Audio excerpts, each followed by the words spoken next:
in the back of Davey Allison. Let's watch Bill Elliott as he gets through the crash. He's following Derek Cope. Sterling Martin. There's Alan Kowicki right behind him, and they drive into the smoke. See if they had any close calls. Ooh, yes. Yeah. In Kowicki, we saw him just turn left. Now we have cameras isolated on the three main contenders. That's why we can show you how each got through the crash. Here's Kowicki. We're on the 7 car. Watch him turn the car left and almost get hit by Ricky Rudd as he turned left. Now they got to worry about the 1 car coming down. Both of them got by. Dr. Jerry Punch is in Davey Allison's pit. Guys, a lot of concern down here in Davey Allison's pit. Now, Larry McReynolds behind me has been talking to Davey. Let me try to grab Joey Knuckles quickly. Joey, the concern is the damage on the left rear. What would that do to the car here early in the race? Well, Jimmy Spencer pulled up there and told us that it's not going to rub. What we're concerned with is air getting up inside the trunk. The way it's pulled out, it's pulled apart from our crush panel, so that's going to kind of act like a parachute. We'll run till we get a caution. We don't want to pit right now and get at the end of that pack. You know, the good Lord was looking out for us. That's all that happened to us, but we can fix her once we start pitting. We'll just push it in.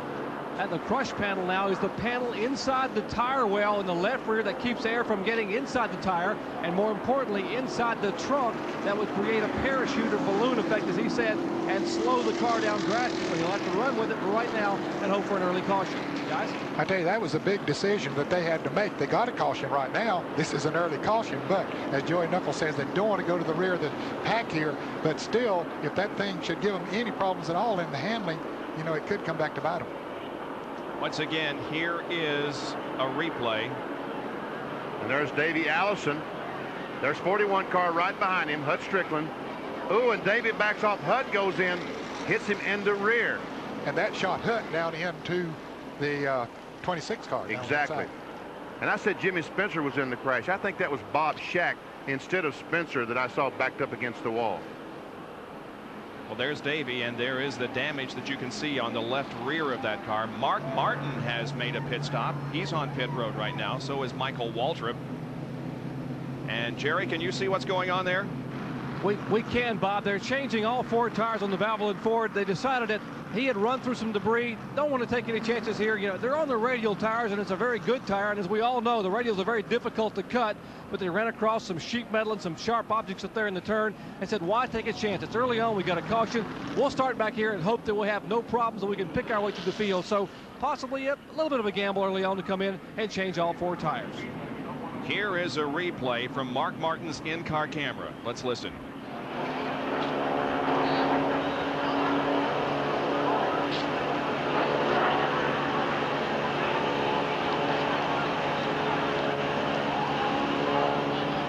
I tell you what, folks, that looked like a small wiggle, but that was no small wiggle.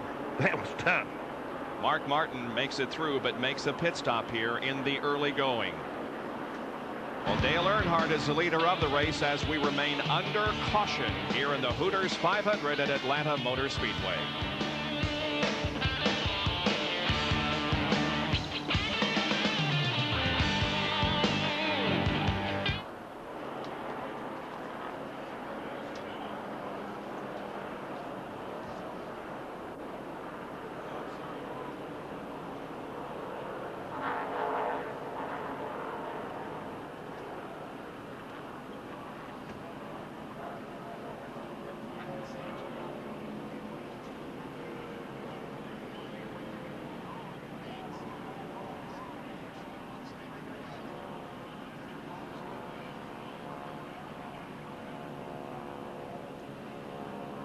Michael hit somebody with the right front tire.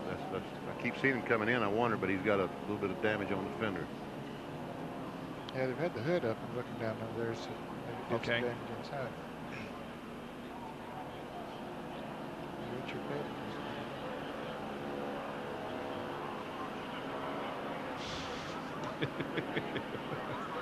That's good.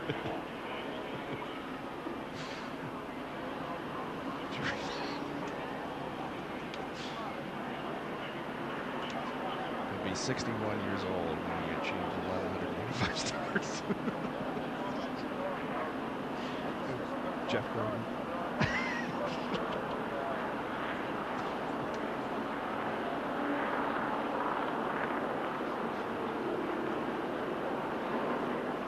We remain under caution here at Atlanta because of an accident on the second lap involving about 4 or 5 cars. Brett Bodine, the car most heavily damaged. Rick Mast, the pole sitter, also involved.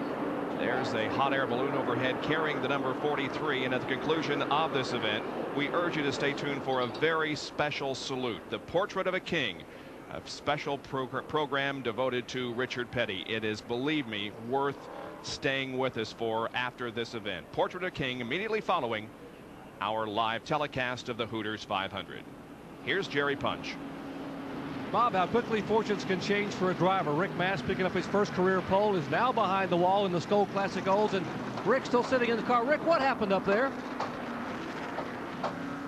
Jerry, I'm not sure. We're going the corner, you know, the first lap of the race. I'm on the outside of Brett. I don't know what happened. You know, he got into me, but I think something must have happened to him. Somebody got into him or something. I'm not sure. You know, I was trying to stay high, just stay in one groove, so you know, it wouldn't be any problems. Boom, it's over with. We had a good car, but you know, we'll be back come Daytona. You talk about the emotion. You can see Rick Mast in the car. You can hear it in his voice. They're working on the car, but his day in the sun, guys, his pole, everything he was hoping for is gone. But we'll remember Rick Mast as being the pole sitter for this historical event here at Atlanta, despite the fact that he is not going to win the race. He was the pole sitter and the first to crack the 180-mile-an-hour barrier officially. There's Davey Allison, and again, note the damage in the left rear of that car. We don't know yet how it's going to affect the handling because we have not been under green since it occurred, but we will be watching it very closely when the green flag does come out. Alan Kowicki and Bill Elliott are still okay. Their cars were not damaged in that incident. As the cleanup continues down in turn number 1, we'll get some brakes out of the way so we can bring you as much action as we possibly can on this historic day in Atlanta.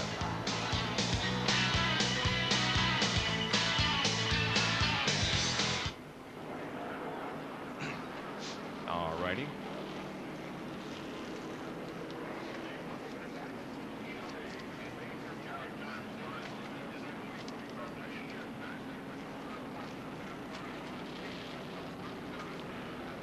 Sounds a lot better than it did earlier.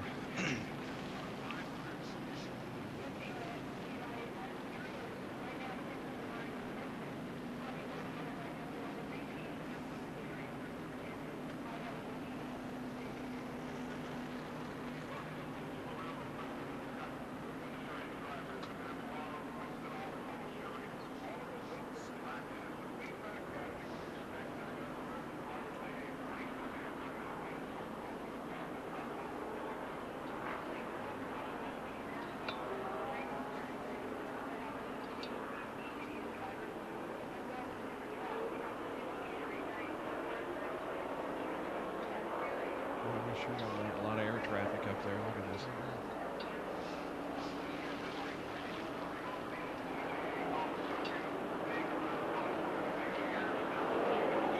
Well, joining us today is Airship Shamu. The SeaWorld blimp measures 194 feet in length, 67 feet tall. That's 2/3 the length of a football field and nearly 7 stories high, providing some great shots from overhead Atlanta. Focused in right now on King Richard Petty as he gets ready to restart this race, and the word has been given we'll go green next time around. Now, Richard Petty was one driver. There were many that made pit stops during this caution, Bob. Some were involved over there, some were not. Richard Petty was not, but he did come in for a pit stop, so he's back near the rear of the field. Dale Earnhardt will lead them down for the restart. Ernie Irvan will go from second position. Lights on top of the pace car are out. Look at how close it was for Dale Earnhardt. I'm telling you. Oh, man. What was that, inches? Yeah, if Brett's car had slid just inches to the inside to the outside, they would have collected Earnhardt. Dale, by the way, only looking for his second win of the 1992 season, and more importantly, looking to get into the top 10 in the point standings. He goes into this event in 11th position. And so he's trying to make the top 10 so that, among other things, his expenses to the banquet in New York City at the Waldorf Astoria will be paid by NASCAR. Here's the green flag. We're back to racing.